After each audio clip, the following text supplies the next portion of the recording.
Hello, we're going to look at value error. Value error in Python, it's a built-in exception. Now, the documentation is a bit hard going, to be honest. So I don't know if you've ever looked at the Python docs for built-in exceptions. Yeah, it goes on forever. So I thought what I'd do is just distill this down. Common errors. So you can have a type error, a value error, a try except, or raise. You can raise a value error. So it's probably good to memorize when and why you need to use these. The first thing is to remember that if you raise an error, all you're doing is you're actually signaling an error. That doesn't necessarily mean the value is the wrong value. So it's the right kind of data. The other one is try except, where you expect a failure and then you want to recover. Typically, you'd have that when maybe if you were doing web scraping and you'd be waiting for a response and then you're not getting one. So why not just use try except? Because you're checking for an age, not a type. So under 13 or over 13, they're both int. So you're not going to get a failure because all it needs to be is an int to satisfy it. So if we look at the code, just a small example of that, or similar. So we've got a function and we're checking if the passed in string or is a digit. If it's a digit, we can convert it or we can pass it to an int. So this is where we're using raise. We're raising an exception because we've got a value error. So this function passInt is operating within the try except. If we pass in 2, it will convert to a digit, so we get our value. So the value that then gets, so the try is successful, so we skip the except, and then we go down to the finally and we print the value. So if we run this, we will get 2.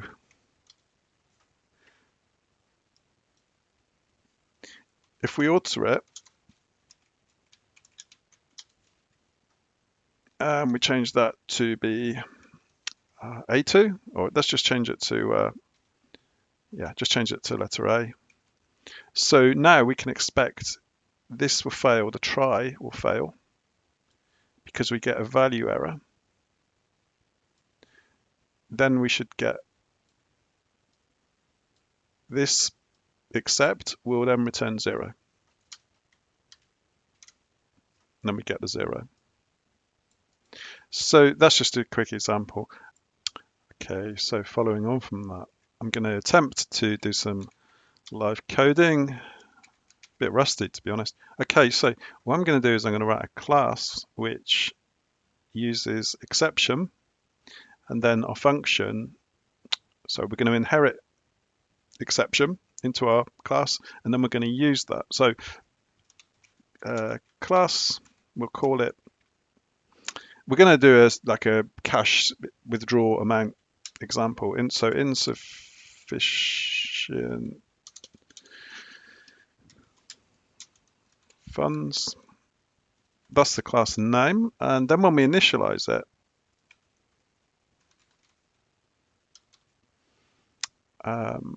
we want self, and we need to pass in balance. That would be the current balance and the amount that we're trying to withdraw. And that should be, all important thing is that should be exception. We're inheriting. And there's an important thing to remember in a second, which we'll just do. So self balance, or self dot balance equals balance. Self dot amount equals amount. And this is a key thing here, because we're inheriting, this is effectively a child class or a subclass. We then need to use super, and I think it's that, and then done that because we're overriding the init methods.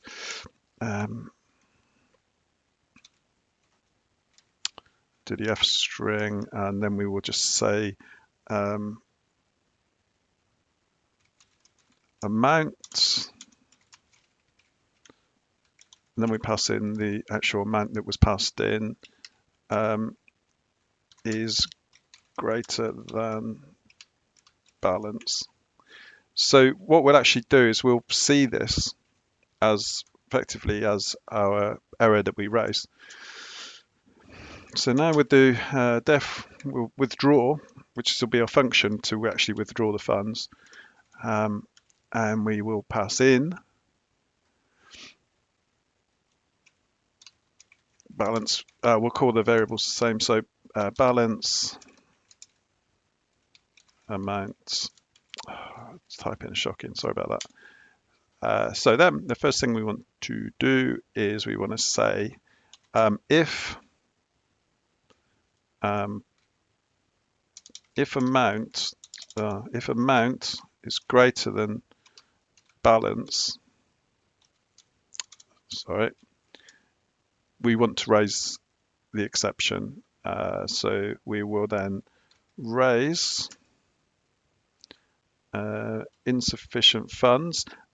But unlike the previous example, we actually need to pass in the variables as well, because they will appear in the error message. So make sure we do it the right way around. So balance first, amount, and then assuming that doesn't happen, we can just do return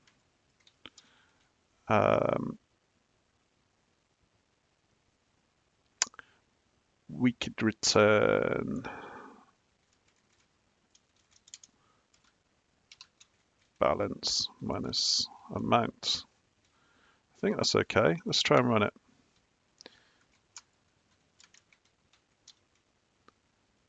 And that ran because we haven't actually used it. So print withdraw, and to start with we'll do a balance of 100 and we'll withdraw 25. So that should succeed, which it does, and we've got £75 left. So now this is the whole point of what we wanted to catch, was say I'll just do £10.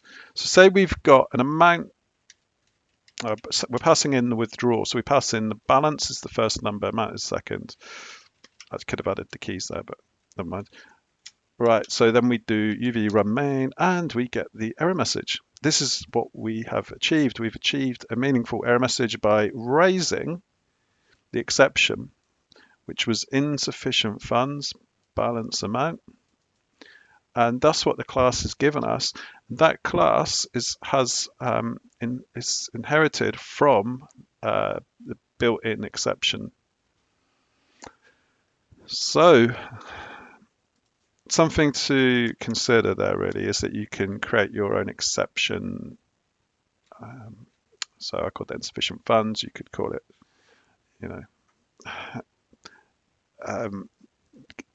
poor person with no money is your exception. Call it whatever you want. That does need to be exception though. And remember to use super. That's really important, because to be honest, if you didn't have the error message, you wouldn't need super. But the whole point of what we've done is to give ourselves a nice error message. So that's super. What you're doing there is you're saying that the init that you've provided overrides the init method from the parent. So thanks for watching, and yeah, happy coding.